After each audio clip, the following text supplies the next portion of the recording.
Welcome back friends to a channel scientific. आज हम पढ़ने वाले हैं लाइफ प्रोसेसेस। ये वीडियो इस चैप्टर का लास्ट वीडियो है और आज का हमारा टॉपिक है एक्सक्रीशन। ऑर्गेनिजम्स जो होते हैं वो दो टाइप की वेस्ट प्रोड्यूस करते हैं। एक होता है गैशियस वेस्ट और दूसरा होता है मेटाबॉलिक वेस्ट। ये जो वेस्ट जनरेट होता है ये किसी भी ऑर्गेनिज्म के लिए टॉक्सिक और हार्मफुल होता है। अगर वो बॉडी में एक्यूमुलेट होता जाए तो वो उस ऑर्गेनिज्म को नुकसान पहुंचा सकता है, इसलिए इन वेस्ट को बॉडी के बाहर भेजना ज़रूरी है। गैशियस वेस्ट यूनिसेलुलर ऑर्गेनिजम्स के केस में डिफ्यूजन के थ्रू बॉडी के बाहर भेजा जाता है। यूनिसेलुलर ऑर्गेनिजम्स वो होते हैं जो सिर्फ एक सेल के बने होते हैं। मल्टीसेलुलर ऑर्गेनिजम्स में स्पेशलाइज्ड ऑर्गन्स होते हैं जो इन वेस्ट को बॉडी के बाहर भेजते हैं। जैसे प्लांट्स में स्टोमेटा होता है। हमने पिछले वीडियोस में पढ़ा है कि स्टोमेटा के थ्रू गैशियस एक्सचेंज होता है। फोटोसिंथेसिस के टाइम पे ऑक्सीजन ये वेस्ट प्रोडक्ट होता है जो कि प्लांट अपने प्लांट बॉडी के बाहर स्टोमेटा के थ्रू भेज देता है। जबकि रेस्पिरेशन के टाइम पे कार्बन डाइऑक्साइड वेस्ट प्रोडक्ट होता है जो स्टोमेटा के थ्रू बाहर जाता है, यानी एक्सचेंज होता है स्टोमेटा के थ्रू गैसेस का। ह्यूमंस के केस में लंग्स के थ्रू हम हमारा जो गैशियस वेस्ट होता है उसे बाहर भेजते हैं। मेटाबॉलिक वेस्ट जो है ये नाइट्रोजनस मटेरियल्स होते हैं या नाइट्रोजनस वेस्ट होता है। इस वेस्ट को भी बाहर निकालना ज़रूरी है क्योंकि ये हार्मफुल होता है। और ऐसे वेस्ट को मेटाबॉलिक वेस्ट या फिर नाइट्रोजनस वेस्ट को जब हम बॉडी से बाहर थ्रो करते हैं इस प्रोसेस को कहते हैं एक्सक्रीशन। और ये एक्सक्रीशन यूनिसेलुलर ऑर्गेनिजम्स में डिफ्यूजन के थ्रू होता है, जैसा आपने गैशियस वेस्ट में देखा। सिमिलरली यहाँ पर भी उस वेस्ट को डिफ्यूजन के थ्रू वो ऑर्गेनिजम्स अपनी बॉडी के बाहर भेजते हैं। जबकि मल्टीसेलुलर ऑर्गेनिजम्स में स्पेशलाइज्ड ऑर्गन्स प्रेजेंट होते हैं जो इन वेस्ट को बॉडी के बाहर थ्रो करेंगे। तो एक्सक्रीशन क्या है? एक्सक्रीशन एक ऐसी प्रोसेस है जिसके थ्रू ऑर्गेनिजम्स मेटाबॉलिक वेस्ट या फिर नाइट्रोजनस वेस्ट को अपनी बॉडी के बाहर थ्रो करते हैं। एक्सक्रीशन इन ह्यूमन बींग्स देखते हैं। ह्यूमन बींग्स में जो एक्सक्रीटरी सिस्टम होता है उसके कंपोनेंट्स हैं pair of kidneys, pair of ureters, urinary bladder and urethra. इसका जो लोकेशन है it is in the abdomen on one on either side of the backbone. Backbone के दोनों तरफ एक एक किडनी प्रेजेंट होती है। टोटल 2 किडनीज होती है। एक्सक्रीटरी सिस्टम से जो प्रोडक्ट निकलता है, जो वेस्ट प्रोडक्ट निकल रहा है वो होता है यूरिन। और इसी यूरिन में मेटाबॉलिक वेस्ट जैसे कि urea in case of human beings या फिर मैमल्स प्रेजेंट होता है। यूरिन क्या है? Waste product. और यूरिन में जो मेन वेस्ट प्रोडक्ट है वो है यूरिया। यूरिया एक नाइट्रोजनस वेस्ट है। और इसी तरह के नाइट्रोजनस वेस्ट एक्वाटिक एनिमल्स में भी होते हैं, बट वो अमोनिया के फॉर्म में अपना नाइट्रोजनस वेस्ट एक्सक्रीट करते हैं। मैमल्स यूरिया की फॉर्म में उसे एक्सक्रीट करते हैं, जबकि बर्ड्स, फ्यू रेप्टाइल्स, इंसेक्ट्स ये सब यूरिक एसिड के फॉर्म में अपना नाइट्रोजनस वेस्ट बॉडी के बाहर एक्सक्रीट करते हैं। ये है excretory system in human beings. Kidney, ureter, bladder, urethra. ये डायग्राम आपको ड्रॉ करते आनी चाहिए क्योंकि ये एग्ज़ाम में पूछी जा चुकी है कई बार और काफ़ी सिंपल है बनाने के लिए, और लेबलिंग आपको प्रॉपर तरीके से आनी चाहिए। फ्लो शीट के हेल्प से समझते हैं कि इस एक्सक्रीटरी सिस्टम में क्या हो रहा है। किडनीज़ है। किडनी में क्या होता है, जो ब्लड है हमारा वो फिल्टर होता है। हमने सर्कुलेटरी सिस्टम में देखा था कि हार्ट ब्लड को पंप करता है through blood vessels. Artery blood को हार्ट से पूरी बॉडी में पहुंचाती है और वेन्स ब्लड को पूरी बॉडी से वापस हार्ट में लेकर आती है। तो आर्टरी ब्लड को किडनी में लेकर आएगी और उस किडनी का यहाँ पर होगा फिल्ट्रेशन। तो किडनी में जब फिल्ट्रेशन होता है तो किडनी में जो ब्लड आ रहा है उसमें नाइट्रोजनस वेस्ट है, और किडनी से जब ब्लड वापस जाएगा उसमें से नाइट्रोजनस वेस्ट रिमूव हो चुका है और वो बन चुका है यूरिन। वो वेस्ट वाटर और बाकी कुछ कुछ प्रोडक्ट्स मिला के बनते हैं यूरिन। और जो ब्लड वापस गया बॉडी में वो बिना नाइट्रोजनस वेस्ट का रहेगा, यानी उसको फिल्टर कर दिया है। किडनीज़ को आप छन्नी के जैसे कंसिडर कर सकते हैं। हम चाय छानते हैं तो जो वेस्ट होता है, जो चाय पत्ती होती है, वो छन्नी में ऊपर रुक जाती है और नीचे क्या हुआ, जो चाय है वो छनकर नीचे आती है। तो किडनीज छन्नी का काम करती है, जो ब्लड में से वेस्ट प्रोडक्ट नाइट्रोजनस या मेटाबॉलिक वेस्ट को बाहर निकालती है और वो आ जाता है यूरिन में। किडनीज में यूरिन बना, और कैसे बना अभी हमने समझा। फिर ये यूरिन जाएगा यूरेटर में, यूरेटर से यूरिन जाएगा ब्लैडर में, यूरिनरी ब्लैडर में। वहाँ पे वो कुछ टाइम के लिए स्टोर होता है।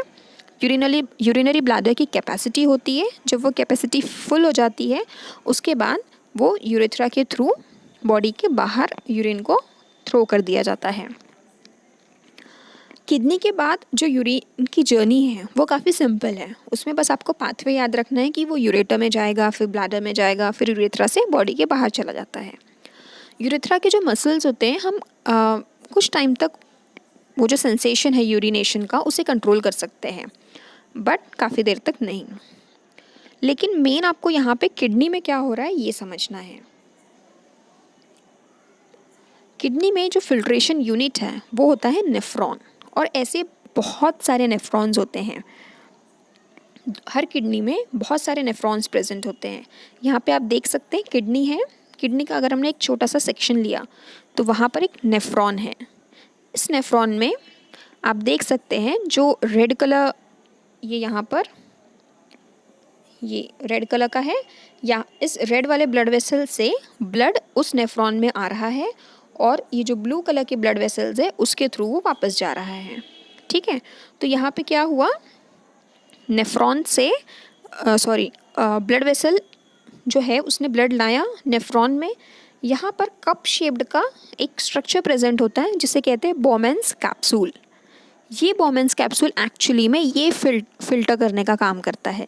यहाँ पे ब्लड आएगा और यहाँ पे जो ब्लड आ रहा है वो ब्लड छन जाता है और वापस वो ब्लड ब्लू वाले ब्लड वेसल्स के थ्रू बॉडी में चला जाता है। और यहाँ पे आपको यहाँ पे बोमेंस कैप्सूल के पास ये सारी जो वेसल्स हैं, इसमें जो वेस्ट है, उस ब्लड में जो वेस्ट था मेटाबॉलिक वेस्ट, वो वहाँ भेज दिया जाता है, जिसे ट्यूबुलर पार्ट ऑफ नेफ्रॉन कहते हैं।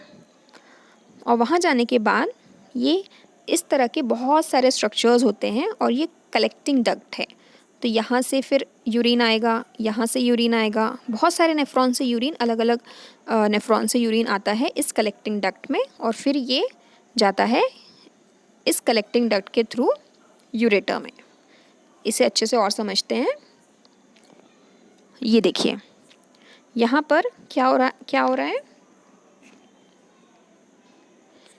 यहाँ पे ब्लड आया, दिस इज़ बोमेंस कैप्सूल। ये बोमेंस कैप्सूल है जो अभी हमने पिछले स्लाइड में देखा था। ये ब्लड आया,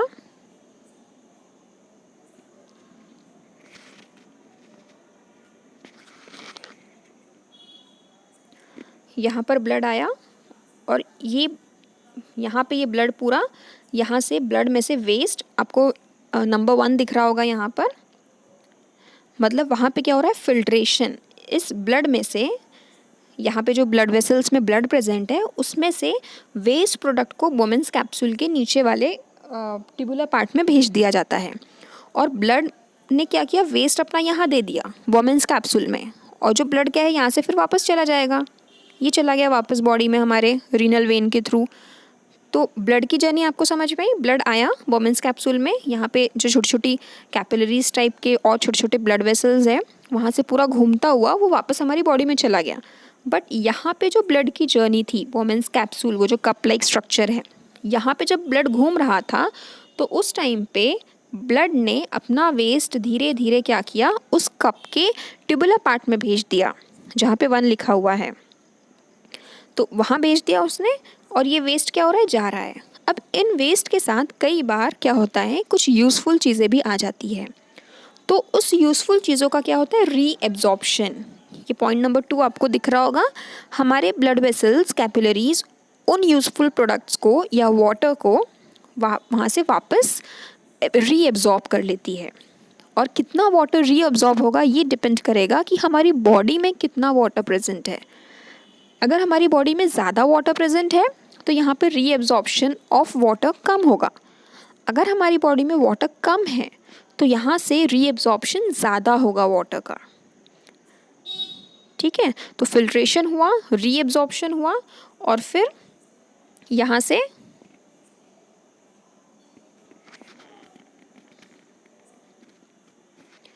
से वो जो यूरिन है, अब इसे कहेंगे यूरिन, इस ट्यूबुलर पार्ट से होता हुआ यूरिन एक कॉमन कलेक्टिंग डक्ट में जाएगा, वहाँ से वो जाएगा यूरेटर में, यूरेटर से जाएगा यूरिनरी ब्लैडर में।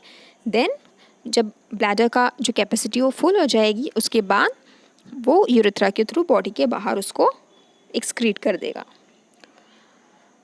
अब कई बार क्या होता है, ये हो गई नॉर्मल फंक्शनिंग ऑफ किडनी या फिर excretory system of human beings. But कई बार कुछ इन्फेक्शन या कोई प्रॉब्लम आ जाती है किडनी में, जिस वजह से ये जो वर्क है, जो एक्सक्रीशन का काम है, ये प्रॉपरली फंक्शन नहीं हो पाता। और एक्सक्रीशन बहुत ज़्यादा इम्पॉर्टेंट है, क्योंकि अगर एक्सक्रीशन नहीं होगा और वो नाइट्रोजनस वेस्ट हमारी बॉडी में एक्यूमुलेट होता जाएगा, that will be very harmful, very toxic, और उस पर्सन की वहाँ पे over the period of time death भी हो सकती है। तो उस वेस्ट को बाहर निकालना, हमारे ब्लड को प्यूरिफाई करना या फिल्टर करना बहुत ज़रूरी है। तो ऐसे केसेस में जहाँ पे किडनी फंक्शन नहीं कर रही है प्रॉपरली, वहाँ पर हम एक्सटर्नल हेल्प लेते हैं, जिसे कहते हैं आर्टिफिशियल किडनी या फिर हीम डायलिसिस या हीमोडायलिसिस। ये हमारी किडनी की तरह ही होती है, बट दिस इज़ आर्टिफिशियल, ये मशीन है। मशीन के थ्रू हम ब्लड को फिल्टर करते हैं। और ये किन लोगों में इसकी ज़रूरत पड़ेगी? जिन लोगों में किडनी प्रॉपरली फंक्शन नहीं कर रही है। हो सकता है वो टेम्परेरी भी हो सकता है वो प्रॉब्लम परमानेंट हो। It is similar to the function of kidney, but there is no reabsorption involve. यहाँ पर एक डिफरेंस है आर्टिफिशियल किडनी और हमारी किडनी में। हमारी किडनी में अभी हमने देखा था कि जो यूरिन बना उसमें से रीएब्जॉर्प्शन होता है of useful materials and water, but artificial kidney में ऐसा नहीं होता। यहाँ पे जो आपकी बॉडी से जो भी वेस्ट निकाला जाएगा, उसमें से अगर उसमें यूज़फुल चीज़ें चली जाती है तो वो रीएब्जॉर्ब नहीं होती। This is the main difference and major difference between artificial kidney and our natural kidney. इस तरह से ये दिखाई देती है। मॉडल्स वैरी कर सकते हैं। आप कभी हॉस्पिटल में जाते हो अगर जहाँ पे किडनी डायलिसिस वगैरह होता है, वहाँ पे आप देख सकते हो अलग अलग टाइप के मॉडल्स होते हैं, बट उनकी जो फंक्शनिंग है, जो अभी हमने देखा, उसमें आर्टिफिशियली उस तरह के ट्यूब्यूल्स बनाए जाते हैं, चेम्बर्स होता है। पेशेंट में से ब्लड उन पाइप्स में पास किया जाता है। वो पूरा वहाँ पे जो पाइप होता है, वहाँ से वो ब्लड घूमता हुआ वापस पेशेंट की बॉडी में जाता है। बट जब वो उस मशीन में है, उस पेशेंट का ब्लड, तो उस टाइम पे फिल्ट्रेशन होता है। जो अभी हमने बॉमेंस कैप्सूल में देखा, सेम तरह का वहाँ पर भी फिल्ट्रेशन होगा, बट रीअब्जॉर्प्शन नहीं होता। This is artificial kidney. अब हम देखते हैं कि प्लांट्स में एक्सक्रीशन कैसे होता है। हमने हमारी फर्स्ट स्लाइड थी, उसमें हमने देखा था कि एक्सक्रीशन ऑर्गेनिजम्स में ज़रूरी है। तो प्लांट भी तो ऑर्गेनिज्म है, उसमें भी एक्सक्रीशन होना बहुत ज़रूरी है, otherwise it will be harmful for that plant also. तो प्लांट्स जो है ये बहुत सारे different mechanism, different strategies use करता है फॉर एक्सक्रीशन। इनके पास एक स्पेसिफिक एक्सक्रीटरी सिस्टम नहीं होता, बट अलग अलग मेथड्स होते हैं, अलग अलग स्ट्रैटेजीज़ होती है। जैसे गैशियस वेस्ट को ये स्टोमेटा के थ्रू अपनी बॉडी से बाहर भेजता है, पढ़ चुके हैं हम इसे। एक्सेस वाटर जो होता है प्लांट बॉडी में, वो उसे ट्रांसपिरेशन के थ्रू बाहर भेजता है। ट्रांसपिरेशन आप लोगों ने पढ़ा है। ट्रांसपिरेशन में क्या होता है? Excess water is lost from the aerial parts of the plant, तो उसे कहते हैं ट्रांसपिरेशन। और ये भी एक एक्सक्रीशन की मेथड है प्लांट्स में। जो वेस्ट प्रोडक्ट्स हैं वो प्लांट लीव्स में स्टोर कर देता है। और लीफ, जैसे आपको पता है, हमेशा लीफ प्लांट्स पे एक जो लीफ है वो हमेशा फुल टाइम नहीं रहेगी, मतलब कुछ टाइम के बाद वो लीफ वहाँ से गिर जाती है, झड़ जाती है। तो प्लांट क्या करता है, वेस्ट प्रोडक्ट को उस लीफ में स्टोर कर देता है, और जब वो लीफ उस प्लांट बॉडी से डिटैच हो जाएगी, गिर जाएगी, तो उसके साथ साथ वो वेस्ट प्रोडक्ट भी चला जाएगा।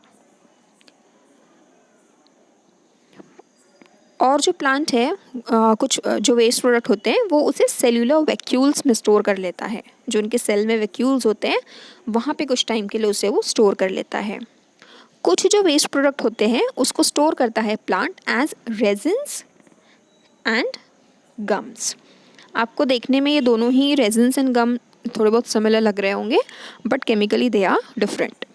तो इस तरह से वो स्टोर कर लेता है और आप देख सकते हैं कि प्लांट बॉडी से ये बाहर आ रहे हैं। जो रेजिन्स एंड गम है वो ऊज आउट हो रहे हैं, उस प्लांट बॉडी से बाहर निकल रहे हैं क्योंकि वो वेस्ट है। And some waste substances are also excreted in the soil. Roots जो है, जो सॉइल के कॉन्टैक्ट में है, वहाँ से भी प्लांट अपने कुछ वेस्ट प्रोडक्ट को सॉइल में बाहर भेज देता है। ये कुछ स्ट्रैटेजीज़ हैं, मेथड्स हैं, जिससे कि प्लांट अपनी बॉडी प्लांट जो है वो एक्सक्रीट करता है वेस्ट प्रोडक्ट को। So this is all about this chapter and this topic. मिलते हैं नेक्स्ट वीडियो में विथ नेक्स्ट चैप्टर। तब तक के लिए थैंक यू।